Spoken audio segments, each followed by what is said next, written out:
Ko pipiri ana te noho a te marea ki roto I te tai whangatākoro o te whanganui ātara I tēnei wā, mo te whakataetai whutupōro tokowhitu o te ao I tīmata I te rānei. Kei a Joe Glenn ngā whakamahuki.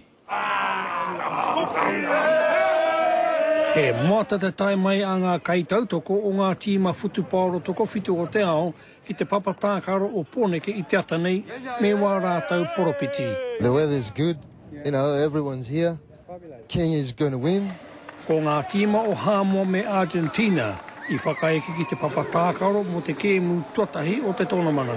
E hari koa ka karahara mai te kite ngā tīma e tākaro ana me ngā tini tangata kahana te hara mai.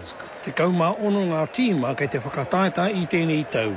No nakua nei ka pakanga ngā tamatoa o Aotearoa ki Afrika ki te Tonga. Kei kone I tēnei whānau ki te tautoko I tāna tau mokopuna. Watch my grandson playing for the Aussie Sevens. The Kiwis are going to win. Ko te huariri tuarua mo te tīma o Aotearoa mo tēnei nā, ko te kapo wera tuatoru, ko nue, he te iwa karaka I te pōne. Trying to calm myself down before we start playing. Just looking for a beautiful day actually and hopefully get some good sevens under our belt. Hei a pōpō ka kite tātou ko wai ka hua, ko wai ka tohu. Joe Glenn, Te Karere.